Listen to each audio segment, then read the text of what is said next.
बिस्मिल्लाहिर्रहमानिर्रहीम, अस्सलाम वालेकुम। दोस्तों, वेलकम करते हैं आपका लेक्चर नंबर 2 के अंदर, जिसका नाम है Indian and tax payer categories. तो इस लेक्चर के अंदर बेसिकली हम कवर अप करने वाले हैं कि इंडियन बेसिकली क्या होता है। इंडियन को हम अंडरस्टैंड करेंगे। उसके बाद इंडियन इम्पोर्टेंट क्यों है हमारे लिए, हम ये चीज़ देखेंगे। उसके बाद हम ये देखेंगे कि इंडियन जो है वो किस को रजिस्टर करवाना चाहिए। और उसके बाद हम टाइप्स पर आ जाते हैं टैक्स पेयर्स की। तो वो कौन-कौन से टैक्स पेयर्स की टाइप हैं जो कि पाकिस्तान के अंदर चल रही हैं। उसके बाद एनटीएन वर्सेस सीएनआईसी की क्लैरिफिकेशन हम देखेंगे कि कौन-कौन सी चीज़ें जो हैं वो अलग-अलग हैं एनटीएन वर्सेस सीएनआईसी नंबर। उसके बाद हम उन मिस्टेक्स को डिस्कस करेंगे जो कि आपको अवॉइड करनी चाहिए एनटीएन रजिस्ट्रेशन के टाइम पे। तो दोस्तों, अगर आप टैक्स फाइलिंग सीख रहे हैं और सीख कर आप अपने क्लाइंट्स को सर्व करना चाहते हैं, तो सबसे पहले ये समझना बहुत ही ज़रूरी है कि एमटीएन बेसिकली होता क्या है और पाकिस्तान में कौन-कौन एफपीआर के नज़दीक जो है वो टैक्स पेयर माना जाता है। तो दोस्तों, सबसे पहले हम आ जाते हैं कि एमटीएन क्या होता है। एमटीएन का मतलब है नेशनल टैक्स नंबर। ये एक यूनिक आइडेंटिटी नंबर होता है जो एफपीआर आपको असाइन करता है जब आप टैक्स सिस्टम में रजिस्टर करते हैं, आप खुद या फिर आपके क्लाइंट को। जैसे किसी शख्स का सीएनआईसी नंबर होता है, वैसे ही हर टैक्स पेयर का एनटीएन नंबर होता है। अगर आपके पास एनटीएन है, इसका मतलब आप एफपीआर के नज़दीक एक रजिस्टर्ड जो है वो टैक्स पेयर है। आपका इनकम टैक्स रिटर्न फाइल होना चाहिए और आपको एफपीआर की तरफ से नोटिसेस प्लस में बेनिफिट्स या फिर पेनल्टीज भी मिल सकती हैं। अब बात करते हैं कि एनटीएन जो है वो किन लोगों को चाहिए होता है। देखिए दोस्तों, एनटीएन उन तमाम लोगों को चाहिए होता है जो कि नंबर 1 पे जॉब करते हैं और उनकी जो एनुअल इनकम है वो टैक्सेबल थ्रेशोल्ड से ज़्यादा है। इस टैक्सेबल थ्रेशोल्ड के बारे में जो है वो आगे डिस्कस करेंगे कि वो क्या है। उसके बाद नंबर 2 पे वो लोग जो कि अपना बिज़नेस चला रहे हैं, इवन अगर छोटी दुकान भी चला रहे हैं तो उनको भी जो है वो एनटीएन रजिस्ट्रेशन की नीड पड़ती है। नंबर 3 पे हम वो लोग हैं बेसिकली जो अपना बिज़नेस चला रहे होते हैं। भले कोई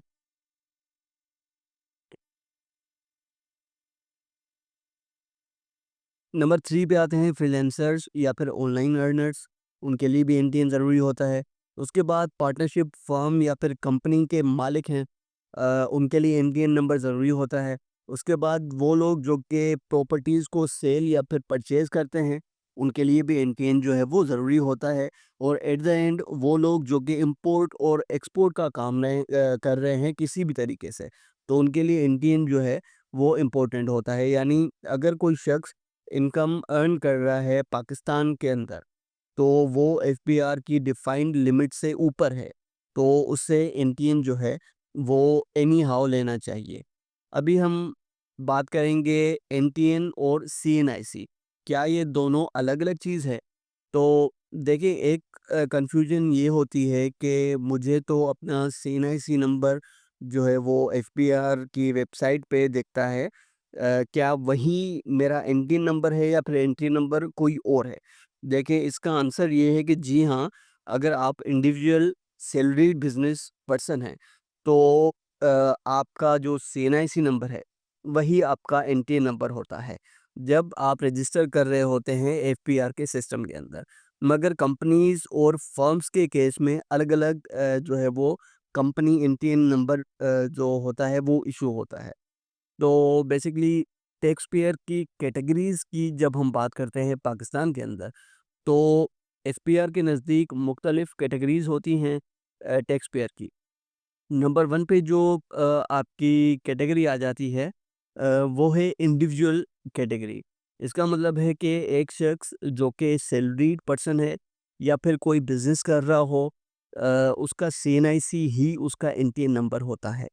उसके बाद नंबर 2 पे जो है वो एओपी मतलब एसोसिएशन ऑफ पर्सन्स होती हैं, मतलब कि जिसके अंदर पार्टनरशिप फर्म्स आ जाती हैं और जहाँ पे मल्टीपल लोग जो हैं वो मिलकर कोई एक बिज़नेस करते हैं, वो भी इस एओपी के अंदर आता है।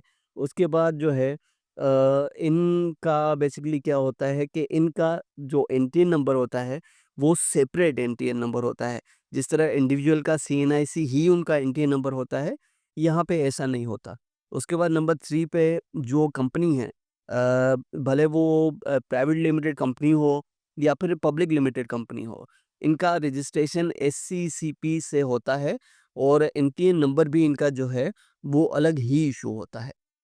उसके बाद जो 4th नंबर पे आते हैं, वो लोग आते हैं जो कि नॉन रेज़िडेंट इंडिविजुअल हैं। मतलब इसका कि जो पाकिस्तान के बाहर हैं, लेकिन यहाँ पे पाकिस्तान में वो इनकम जनरेट कर रहे हैं।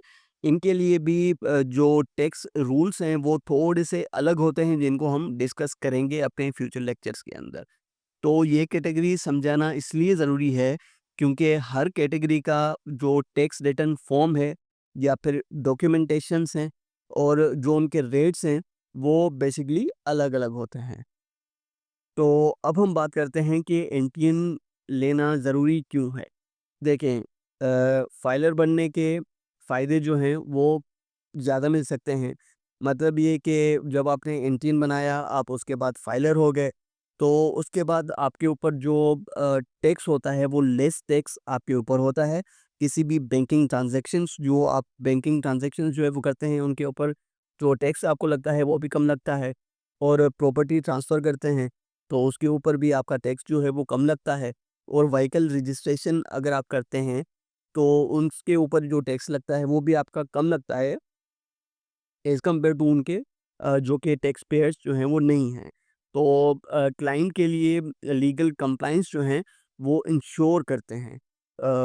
जो एनटीन नंबर होता है वो और आपके जो टैक्स पेयर्स हैं वो।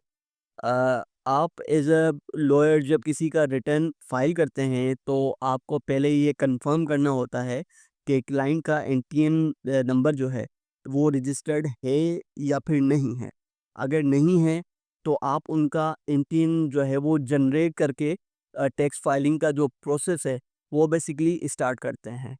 तो अब हम बात करेंगे कि एनटीएन बनवाने में क्या-क्या डॉक्यूमेंट्स जो हैं वो रिक्वायर्ड हैं। तो देखिए, सबसे पहले अगर इंडिविजुअल सैलरीड पर्सन है या फिर इंडिविजुअल बिजनेस वो कर रहा है, तो इस सेंस के अंदर सबसे पहले आपको उस बंदे की जो सीएनआईसी की कॉपी है वो चाहिए होती है। उसके बाद जो यूटिलिटी बिल है, बिजनेस या फिर रेजिडेंशियल एड्रेस प्रूफ हो जिसमें, वो आपको चाहिए होता है।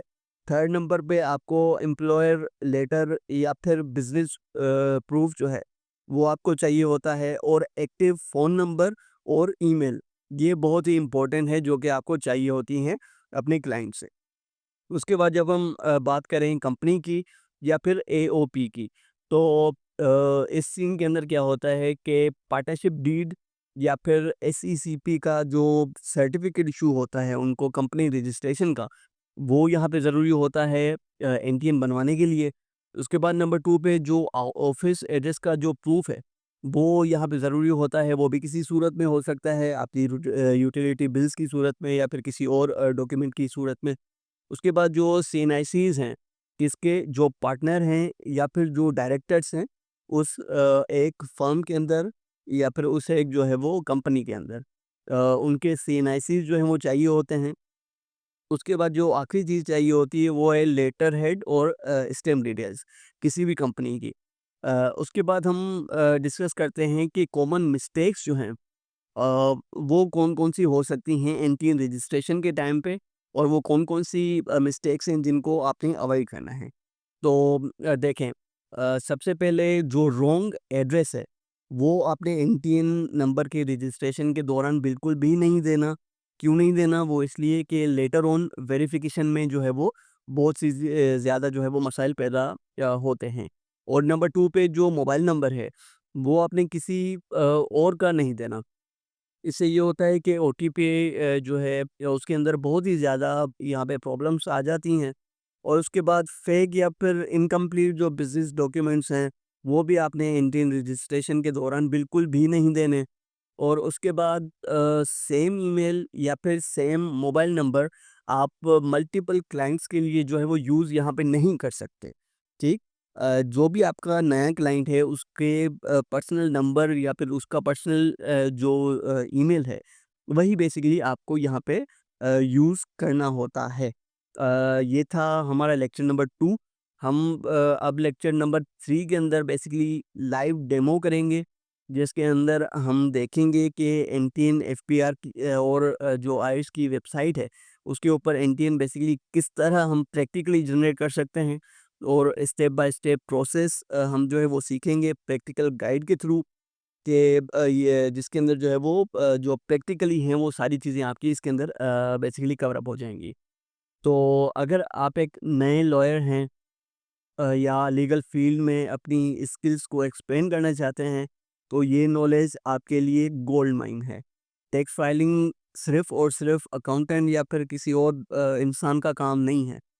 लॉयर्स जो लीगल कंप्लायंस समझते हैं, उनके लिए बेस्ट है कि वो इस फील्ड के अंदर आएँ और टैक्स पेयर का जो है वो काम करें। अगर वीडियो अच्छी लगी हो तो काइंडली लाइक एंड सब्सक्राइब भी ज़रूर करिएगा और वो लोग जिन्होंने लेक्चर नंबर 1 हमारा मिस किया है, तो लेक्चर नंबर 1 की जो है वो लिंक आपको यहाँ पे दे दी जाएगी, तो काइंडली लेक्चर नंबर 1 सबसे पहले देखें, उसके बाद आप जो है वो लेक्चर नंबर 2 पे आएँ।